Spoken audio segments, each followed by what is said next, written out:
No stupid questions. Do big actors get any kind of special training so that they don't merge with the character that they were playing? I recently read that when Leonardo DiCaprio played Howard Hughes, he studied him for so long prior to filming, then after filming had to go to therapy for a year to unlearn all the OCD tendencies he'd learned for the part. True. IDK. But I can see how acting out OCD habits can become ingrained. There are many different ways of acting. One of which, method, is to kind of merge with the character through emotions and personal experience.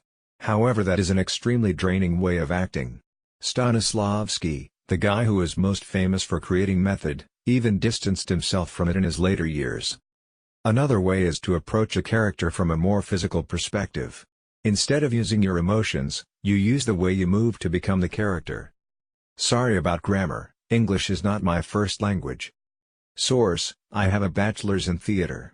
Daniel Day-Lewis demanded that he be called Mr. President on the set of Lincoln because he stayed in character all the time while filming. I think it all just depends on each actor's preference. My favorite story about acting is from the set of The Edge with Anthony Hopkins and Alec Baldwin. Alec was asking how Anthony managed to move so easily between his on-screen role and his real persona.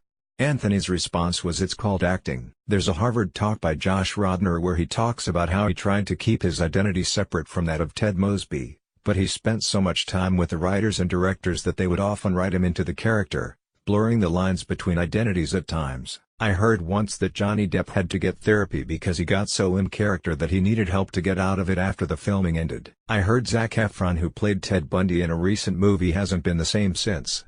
He really got into the role but it messed him up. Frown. Hopefully he is going to counseling. There are tons of techniques actors use when creating a character. Here are a few theorists/practitioners and a summary of their views/techniques. Stanislavski, Russian actor/director who created the Stanislavski system, the first strategic system for creating realistic characters. He created emotional recall where actors recall emotions from the past to portray them in a scene. Vsevolod Meyerhold was a contemporary of Stanislavski in Russia who created biomechanics which emphasized movement and physicality for creating character. Meyerhold's plays were more stylized than the realistic acting of Stanislavski. Lee Strasberg created the method based on a misunderstanding of the Stanislavski system. The translation from Russian to English was poor. He attended workshops led by two of Stanislavski's students. The method encourages actors to literally become the character they are portraying. Strasberg also created exercises such as the coffee cup where people were to mime pouring and drinking a cup of coffee and experience all the sensations of that experience without the presence of coffee, and private moment where people were to show an audience a private moment, which usually meant masturbating, without being self-conscious. Stella Adler studied with Stanislavski and noticed that emotional recall could be problematic. She emphasized imagination in creating character. Rather than remembering the time your mom died to be sad, you would imagine the sadness and bring it forth. Sanford Meisner is a listening-based approach to acting. The actor is encouraged to listen to their partner, respond, and allow that to form their response. The common phrase is say your first line, and then listen.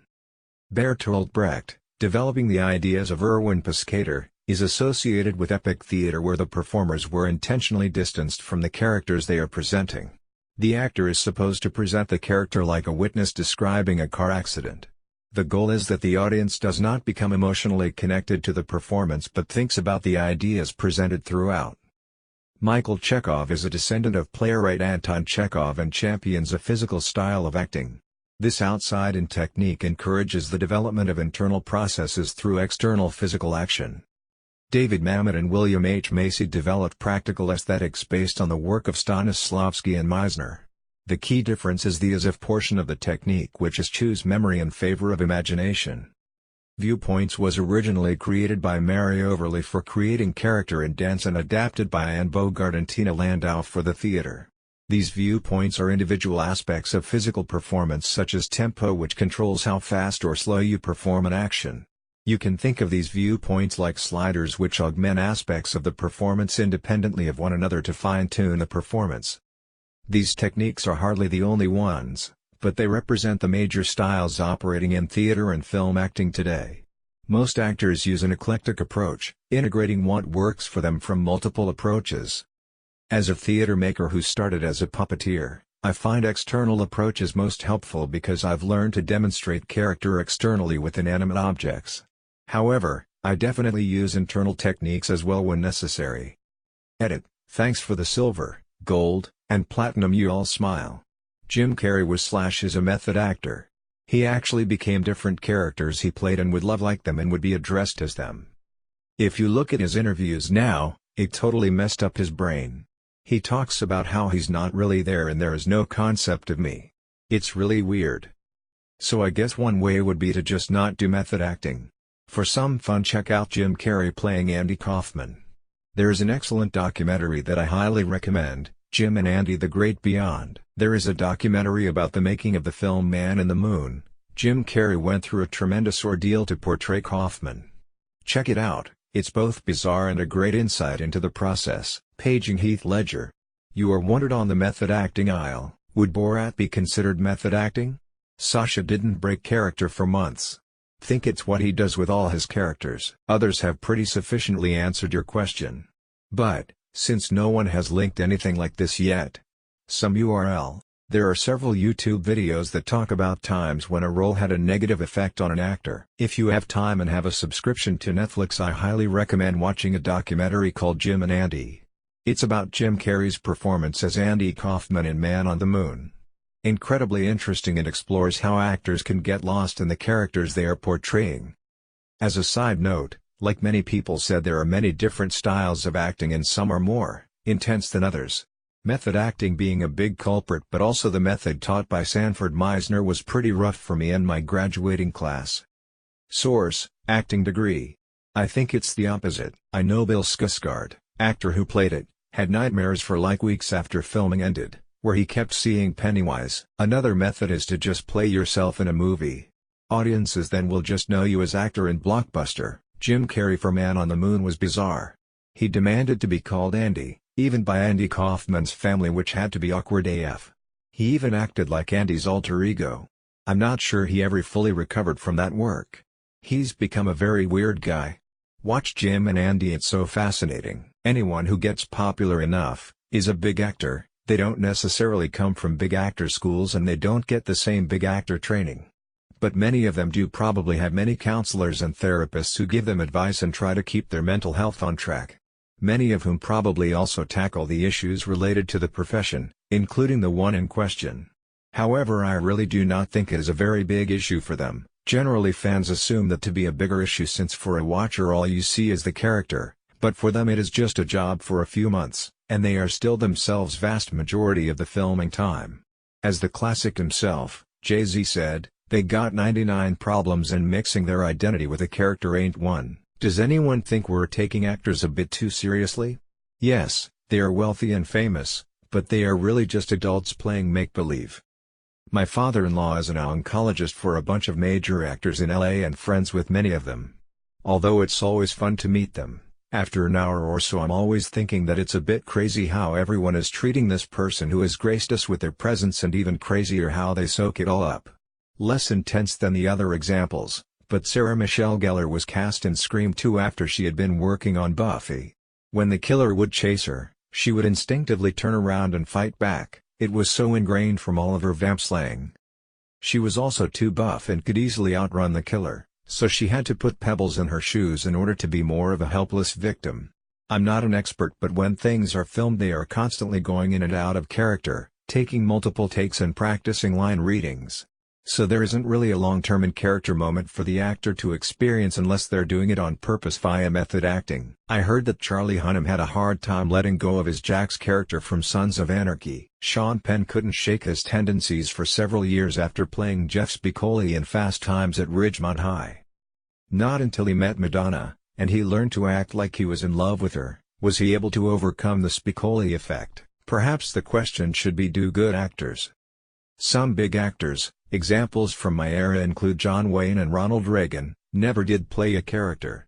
They merely played themselves, but dressed up as cowboys, dressed up as soldiers, dressed up as ship's captains, etc. It's easy to imagine that for actors who can actually act, that might become a problem, but so many of them aren't acting, they're merely in costume. And often it shows. Some go to therapy on a regular basis to keep connected to who they are in reality. Some use the acting as therapy itself. Actors get special training to ensure that they merge with the characters they are playing.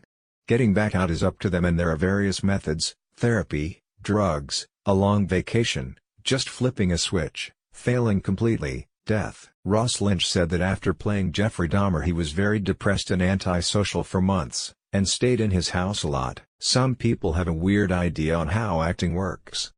It's a skill, it's not a magical mental state switch where you suddenly become someone else. Many great actors study how their character would act and take great pride in portraying them as they would be. But they don't become that person, they don't confuse themselves with their character. After the day's shooting is done, they pack up, they go home, they live their lives. Just like everyone else.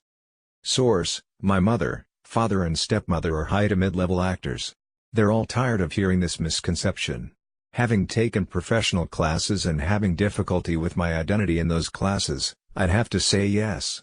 Granted, some can manage it easier than others, not one of them at all, but those who can on occasion need to go to therapy to unlearn the habits they've forced themselves into. It can really fuck you up.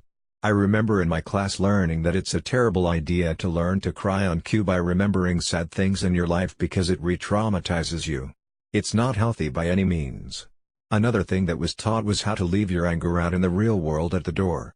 You can remember the feeling of that anger, but don't channel the fight you had with your wife in order to work a scene, especially out of context to that sort of anger.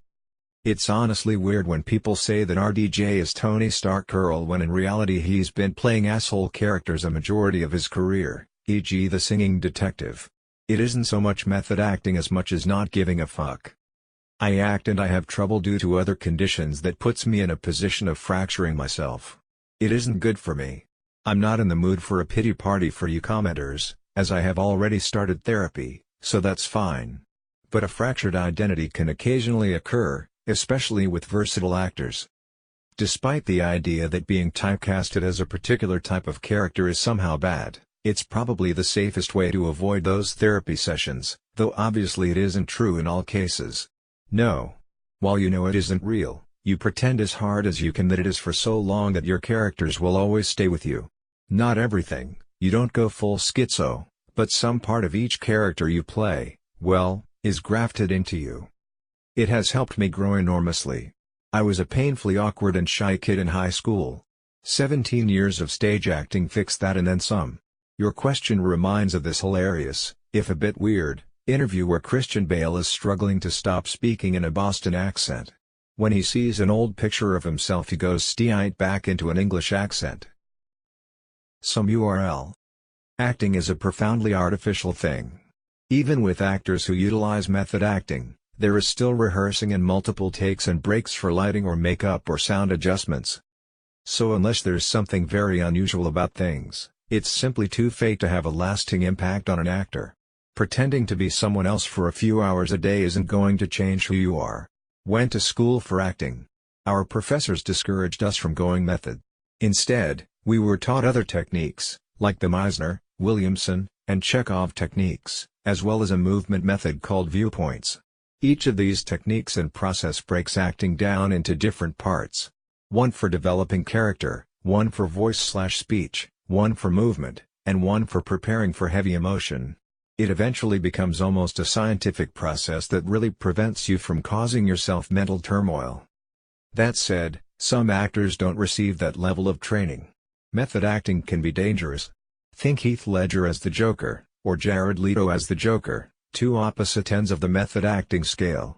Ledger already had a lot of mental distress, and using that emotion to live through the Joker character worsened it. The Meisner technique works to prevent this kind of thing. Leto, on the other hand, was abusive to his castmates by trying to become the Joker IRL by playing nasty pranks and being an asshole. Some actors go into therapy after heavy roles. It just depends on the production and the performer. No, not really. And actors who commit that hard to roles will often take time to decompress afterwards.